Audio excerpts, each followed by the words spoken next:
You gotta understand, the enemy's not the man, it's the mindset. Killing my people that's in a similar to COVID. No sense, how you take a life without a motive? Tired of seeing protest, dying to see progress. For the person that'll win in the end, doesn't really matter what's the color of the skin. When the bullets scatter, when they bleed from within, haven't we shed more blood than these tears? NECIC, back in January, seems like 5,000 years ago now, put out or commissioned or published a really good, very deep survey on life in Mansfield, especially as it pertains to blacks, American Indians, Hispanics, Latinos, Asians. One of the key recommendations that they came at the end with was, and I'll read directly from their survey, increase pre- and post-secondary educational attainment of African Americans with an urgent focus on men. How do we do that? I would say it starts at the top and trickle down. I mean, politically, spiritually, in every aspect of life. And I can't necessarily speak, but I would also say make it relative to them. Because we're teaching things like we talked about that before, where there's no relatively, Marquis said it to it. It's not relative to what he is learning or whatever, but there's so many things that would be relative. Like, it's not a hard thing to change how we teach education. I remember, like, my son wasn't fond of reading, so then I just said, every day after school, like, we all sit at the table to study. Read whatever you want. Bring a comic book to the table and then discuss it with me. And then I started making sure I bought like series of books and things that he liked.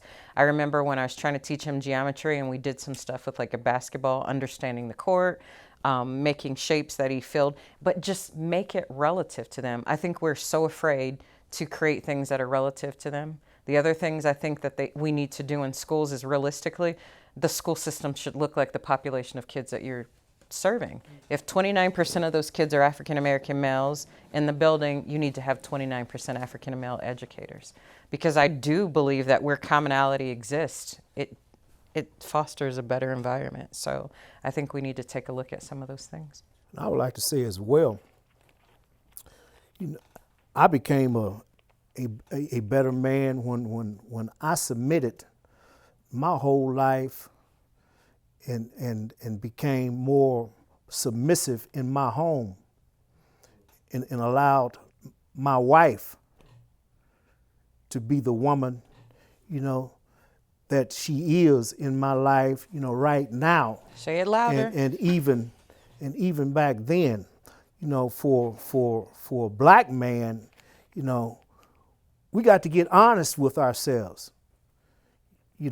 Because there ain't no sympathy in this world. I don't want sympathy from nobody, because there ain't no such thing as sympathy in this world.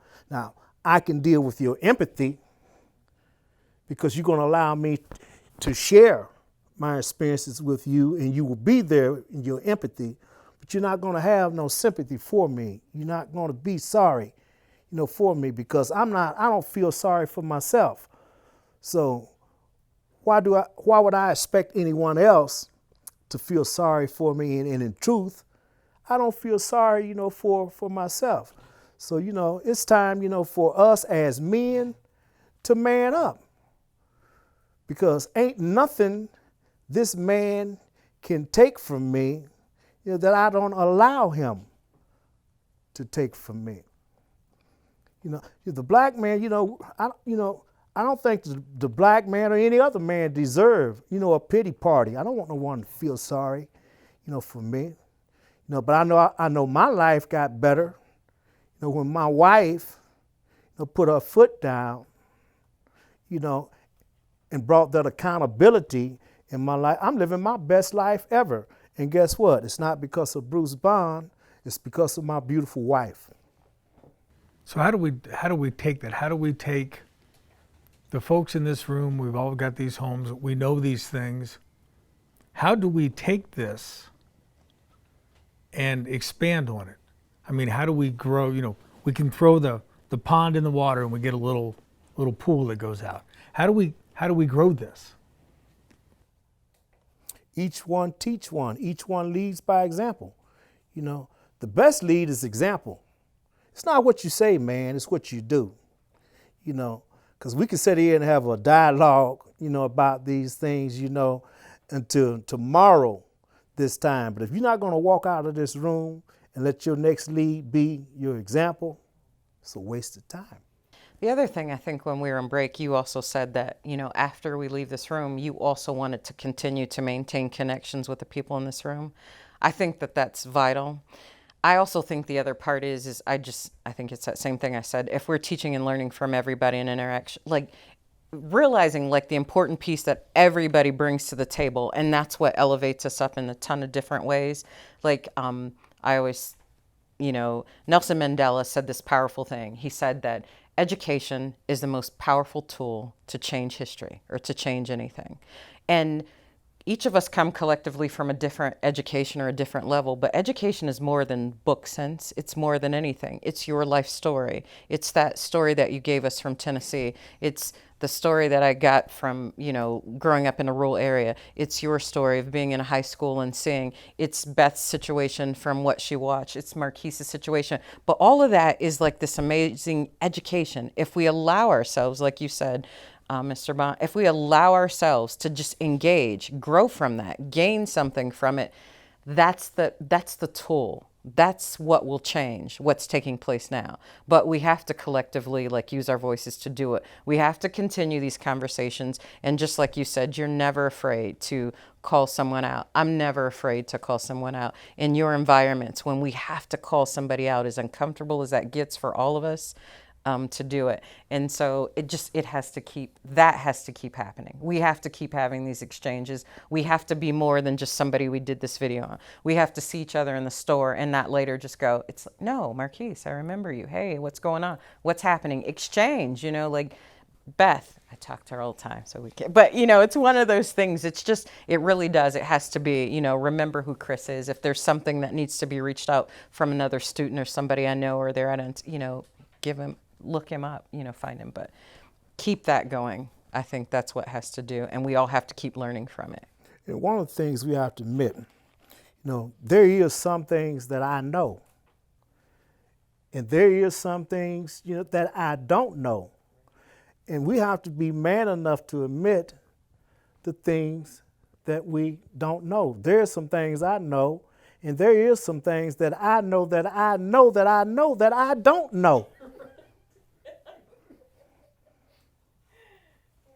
You know, so we're all at the crossroad, you know, of relearning some things. You know, a whole lot of things that I thought I knew, I got to let that stuff go, out with the old and in with the new. And I think, you know, that's where we're at. You know, we are so far past the days of Brown versus Topeka Board of Education. We're past the Civil Rights Act of 1964. Why hasn't it changed? Is it better? Has it gotten worse? Are we making progress? Why hasn't some of the great struggles of the past held on to today? Because people are holding on to vested interest. But look, man, it feels good, man, when you think that you're sitting up here on top of the world with all of this power that you think you have that you don't have, because inevitably speaking, in the fullness of time, you're going to lose it. So it's vested interest. It's people not willing to let go. I wondered if it was, like my dad was a civil rights fighter, and then I came, so I'm a Gen Xer. And I just felt like my grandfather was a sharecropper. So it was one of those things. So he was afraid when my dad and those guys were fighting. When it was time for us to come along and like say things, I remember my dad just being like, hey, we did that already, just be nice. So I kind of feel like people in my generation, I'm almost 50, like we just decided to just be polite and just be quiet. And maybe we were too nice. So then when the millennials started shaking it up a little bit, everybody's like, shh, shh, shh. But no, they really needed to say something. And then we have this Gen Zers who take nobody's anything. Like that is just, it's to the walls. We screwed it up enough. Yes. I mean, just literally, you know, folks, we need a planet.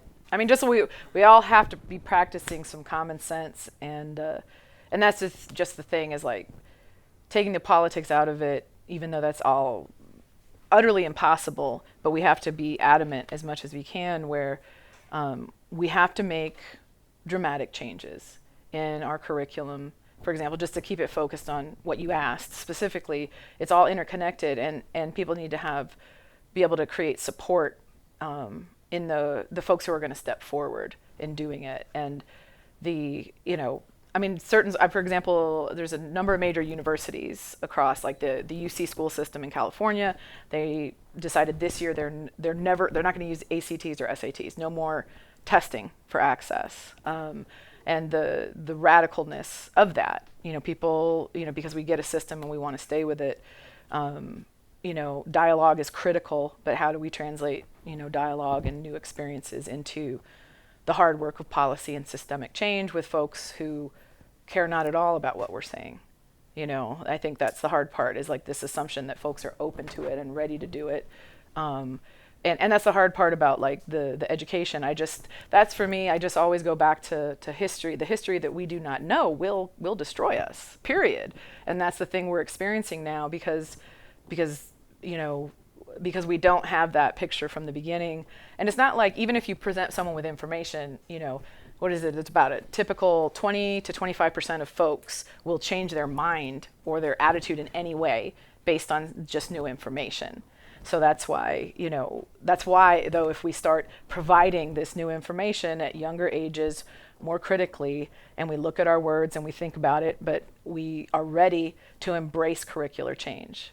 Because we may be talking about it in this room, but so far, systemically, in this community, in Richland County at least, people have just lost their minds about just talking openly about racism. And we're here because because Black men are being murdered, because Black folks are being murdered by our systems that are supposed to support and protect us. And we can get away from that really quickly. And I think that's the thing that I want to do, because I'm like, if we do better education and we create better, relationships with people, then maybe we don't have to spend a whole lot of time wondering why a whole history of white supremacy packed into a few moments, saves my life, but not your life, Crystal, in that critical moment of privilege. But, just all things are interconnected.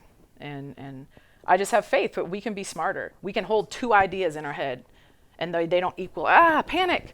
Because that's the thing, is like we get this one idea. It's like America can be great and it can be awful. It's both those things, and we can do that. So I want to support that critical thinking, and I want to do it systemically where, we think out when we leave here, how are we going to make changes to the curriculum, and how are we going to support teachers in being able to handle that curriculum in multiple ways? How do we think radically differently before we're really sitting around going, what have we done? Because it's fear.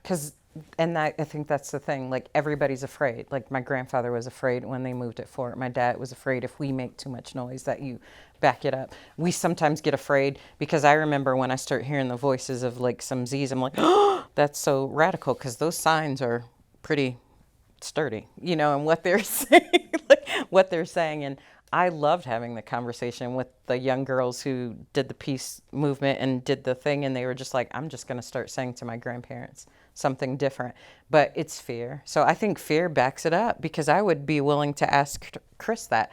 Understanding how you feel as a leader in your school, but if you went in there and said tomorrow and had to tell your whole curriculum department that you wanted to change that history and how that looks, like, what does that look like? And is that fearful for you, having those conversations with teachers, parents, educators?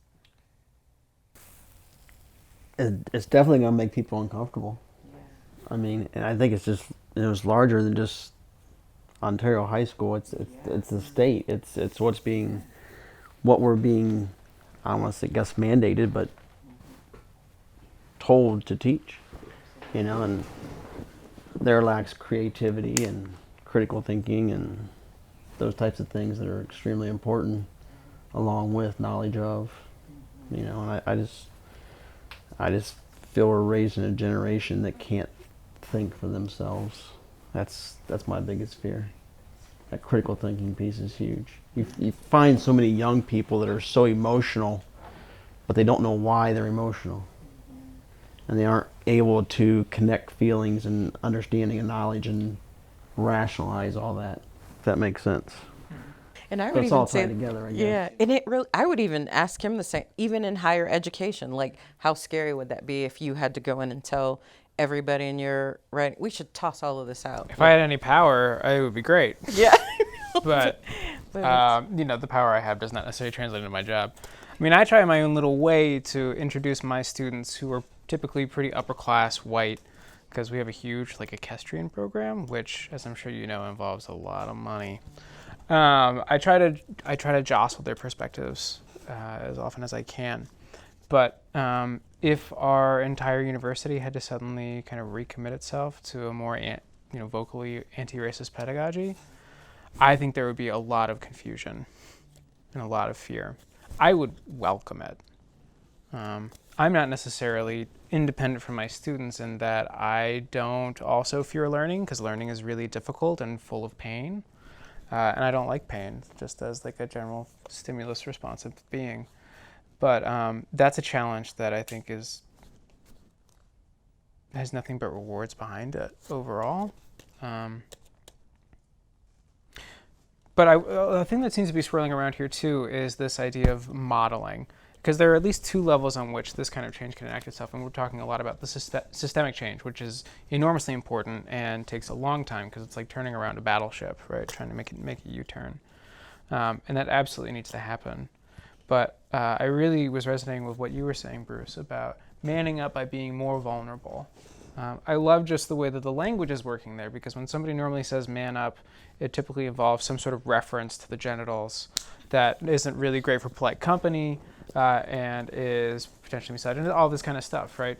But looking for the more submissive, softer, more open side of masculinity, I think is definitely a component here. Just overall, that's part of the intersection of these experiences. So I was really happy that you said that. And I think that's a thing that we should also be modeling for our young male students wherever we can, whoever we come into contact with, and encouraging wherever it is. Because I think that openness to new mindsets, new information, to learning that you have so proudly exhibited is really essential for change overall, right? And I imagine that's part of like the 25% who, with new information, change their minds. That's part of it. It's one thing that's relevant to all of us that has assembled and gathered ourselves in this room today, and that's motivation. Motivation. Why do we do what we do? Every human being should be able to answer that one question in honesty and in truth. What motivates you to do the things that you do on a daily basis, towards your fellow man? What's your motivation? Why do I do what I do? I do that of which I do because I believe 110% at the end of the day that I can make a difference in another human being's life. If I didn't believe I could make a difference in another human being's life, I wouldn't be sitting here in the midst of any of you today, because it would be just a waste of my time, and I don't have time to waste. I believe that every human being that sits in this room today is here because we really want to vest in coming up with an answer that's going to impact this community in such a way that at the end of the day that all of us will be the blessed and the better, opposed to the cursed and the worst. I believe that.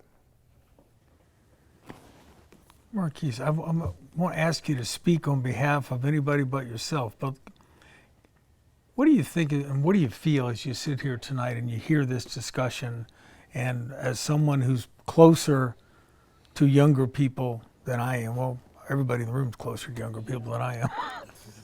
So, I mean, what motivated you beyond school? How did you get past the snares and the roadblocks and the systemic things people put in your path? How did you do it? I think it was more like Brother Bond said, just by being vulnerable and opening up. So I was taught to not be afraid to talk to anybody. So whenever I felt like I come up in a roadblock, and I think it may have been, say, sort of like maybe I was going up for a job interview or something like that. Now maybe I was already at a disadvantage being a young black man. I always was open about and wanted the person that maybe was interviewing me to ask me any question that they felt was relevant to what position that I was applying for, or I just always wanted to be vulnerable and just open up and create relationships with people, because I think that's what helped propel me to even on the path I am today, just by being able to create relationships and not being stuck in a box of just saying of my black peers or anything, by just being able to be diverse in my relationships. So that has really helped me to move forward, and just being able to not be afraid to network with all types of people from all different walks of life, and just creating that, keeping that line of communication open. Wherever I go, if I come into a grocery store or something like that, and just speaking to somebody just randomly and getting, if I stop for a 2 or 3 minute conversation, just about something random, and it doesn't matter how they look or how they smell or anything like that. It just, I was being motivated, like he said, to just want to make a difference. I know I was put on this earth to do greater things, so I know I want to be able to make a difference in somebody's life. So that was motivate me. That's always motivated me since I was younger. So I think that's what really helped me to be able to move forward and not really face a lot of those roadblocks, because I may have been come from a different background and place. So I think that has really helped me to be here. How do we take this example and multiply it by 1,000? How do we grow that? I mean, let me back up for just 1 second. What motivated you at a young age? So just knowing what I wanted to do, just really being there, having a sense of what I wanted to do with my life. And I think what a lot of young kids nowadays are missing is that vision, because a lot of them don't have nobody at home telling them or encouraging them to think about what it is that they want to be. So, and they're not really as open in communicating as like maybe my generation, the millennials are. These generations of Zers, like she said, are just more like they not taking nothing from nobody, and they just stuck in this box right here. So I think the only way, the way that we can help them is by being just more open, keeping those lines of communication open with them, and being more relative to them in anything that we're teaching them, because they feel like if this and they're not benefiting directly from it, and they don't think if they can see results from it right now, that it's not for them. So I think that if we, as in our positions as educators, just be able to be more relative in our communication and whatever the system that we're trying to implement on them, I think it'll be way more beneficial, and we would be able to impact a lot more numbers in young folks, and being more open and as far as what's going on in today's society. You see, we have to learn how to support one another, and that's all of us, because, when I ride down Park Avenue, it's a good day for me when I see the 419. I'm very proud of Damien. I'm very proud of you, young man. I'm very proud of you young guys, and what I have to do, my responsibility is to keep leading by example. Because I've been out here on this battlefield, man, for a long time. I've been a community activist for a long time. But I don't do it for pompous or to win a popularity contest. I don't want nobody plaques and certificates. I don't need that to do what I do, because my motivation is pure. So I'm very proud of you young guys. So it's gonna take more men, such as myself, manning up, really giving it up to you guys and leading by example, man, and empowering you to be your best every day.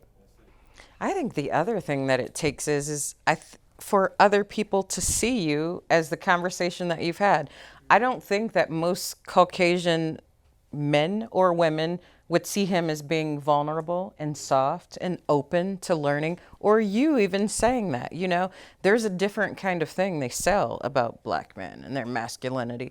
And that was nothing that either one of you expressed here today. So if more people, I think, looked at younger men of color and saw them as somebody as open as him, wanting to learn, wanting to exchange, I even feel like the education process would be different, because I've worked in that, and I'll be honest in saying, like, some of the things that I saw in education were shocking, because you think that where people are educated, they would treat people better, and there would be it's some shocking things that take place that are frightening. But just that, if we all could see that, if everybody could walk through a store and see a young man wearing red tennis shoes and a red shirt, and go, oh, maybe it's a gang, you know, it's blood, you know, they come up with these crazy things instead of maybe red's his favorite color, but he's really, you know, let's have that conversation, you know, looking at you and saying that you found these gifts that you learned from your wife, and that would be so different, as opposed to just assuming that you're this domineering, you know. But if we could just see people. I wouldn't be a third of the man if